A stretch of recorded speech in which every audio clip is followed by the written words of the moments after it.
And joining me now to discuss this further is Navvar Şaban. He's an analyst at the Omran Center for Strategic Studies, and retired U.S. Brigadier General Mark Kimmitt. He is former Assistant Secretary of State for Political and Military Affairs under George W. Bush. Thank you so much for being here. Sure. Let's begin with you. Tell us about the Manbij roadmaps. 3 phases, 1, 2 almost over, joint patrols, independent patrols, north and south of the Syria River. Yep. And now the 3rd phase. Tell us about that. Well, the most important thing to recognize is that the overall objective is to ensure that Manbij is no longer seen as a YPG sanctuary, that it relieves the concerns that Turkey has, that there is a YPG presence as agreed, that they would not be on the west side of the Euphrates. So there will be some more implementation that goes on. It will be conditions-based. But we believe that the agreement struck between Secretary Pompeo and the Foreign Minister of Turkey is moving along well, and we fully expect it to be honored and implemented. How do you see the elections playing into all of this? Because now you have more certainty in Ankara. How do you think Washington is looking at the elections and the relationship moving forward with Manbij and elsewhere? You and I have talked about this before, and I've said this many times. Manbij was an unnecessary distraction in the relationships between the United States and Turkey, particularly with the NATO summit coming up.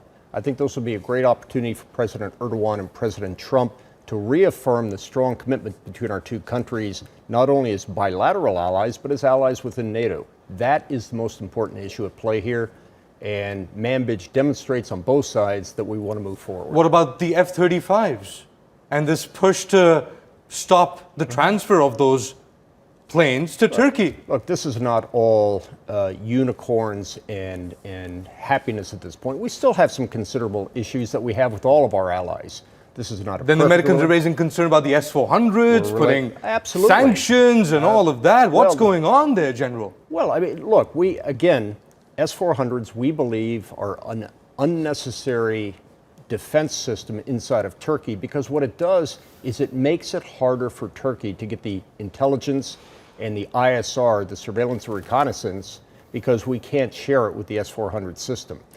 We look at NATO as an alliance. We should all be working together. We saw the S-400 as perhaps a poke in the eye of the United States for some other bilateral issues. Greece has Russian interceptors. They do, but they're much further away from the action than Turkey is. And I want to bring in our friend here as well, Navvar. Navvar, how do you see this understanding between the Americans and the Turks in the larger context of what's happening in Syria? In Dara, we've got the Russians and the regime bombing civilian neighborhoods. This kind of, first of all, this kind of agreement that's happened between the Turkish side and the American side, as Manbij being a distraction, this kind of agreement was like something. Eventually it's going to happen, because it saved the Turkish part, another operation, military operation in the area. You're talking about a Manbij area, a huge area of more than around like 1,800 km square, have a lot of civilian, and American presence and French presence. I want to break in here. You're talking about a lot of civilians in that area. Most of these refugees or internally displaced Syrians that have fled from elsewhere, right. Yep. 5 or 6 million of them have ended up in Turkish-controlled areas, which is part of a de-escalation zone as well in Idlib. And now you have Bashar al-Assad coming out and saying that he's going to take it by force if necessary. What does that mean, Navvar?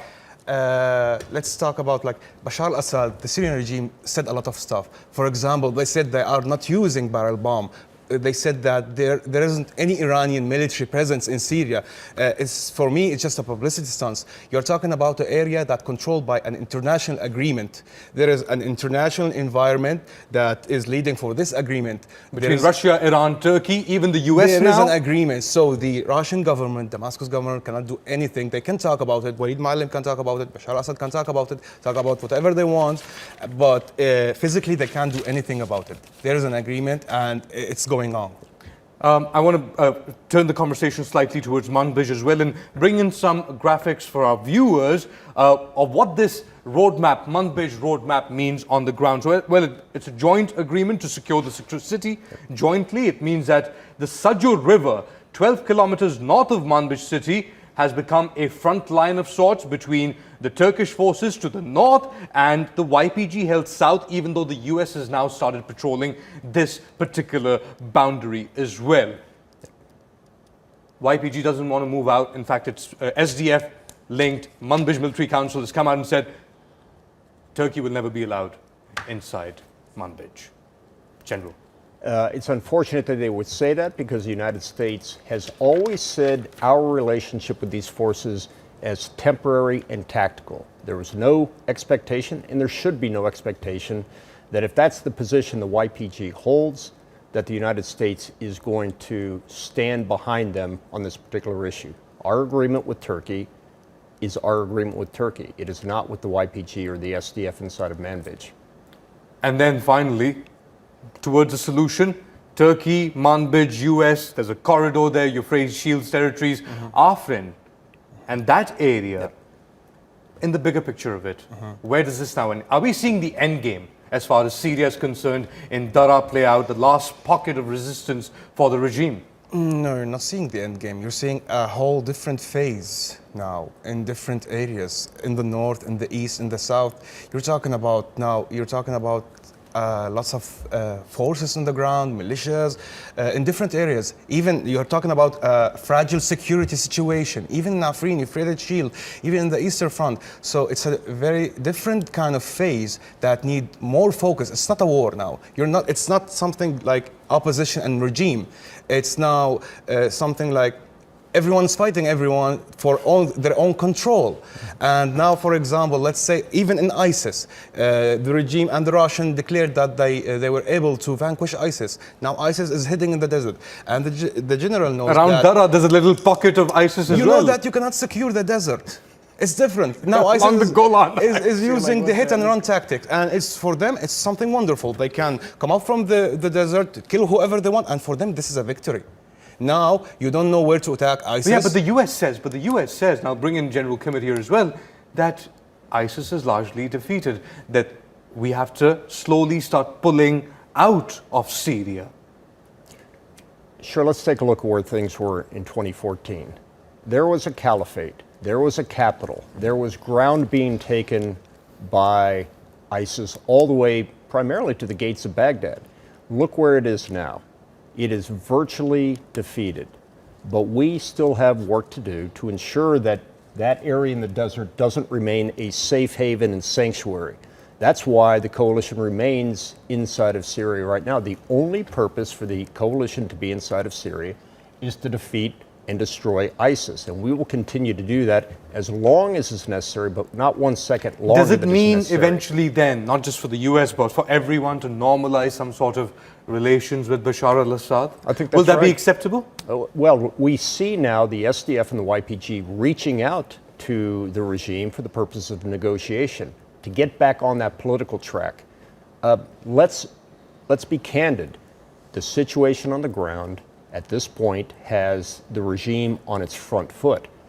I don't think that negotiations are going to happen anytime soon because nobody comes to the negotiating table when they're winning. And right now, despite the fact that it is this evil triad between Russia, Iran, and the Syrian government that is winning, facts on the ground, they are winning. So they will come to an accommodation. I'll give you the last word, Navvar. Yeah, about this is when these forces need to talk to the regime, in my opinion, and it's something physical.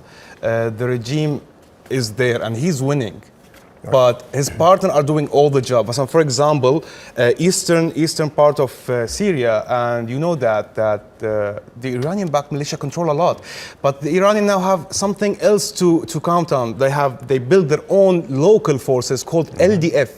Something different than the NDF, and the LDF is part of the military, the Syrian military. So now it's integrated into exactly. Now they saved a position for them in the military. In the future, if they tell them remove your militia, okay, I will remove my militia. I saved my own place. Even Hezbollah controlled Al-Rida forces, controlled and now they all have Syrian IDs. Exactly. So we go out, we will stay, and any kind of negotiation with the regime have to go through us.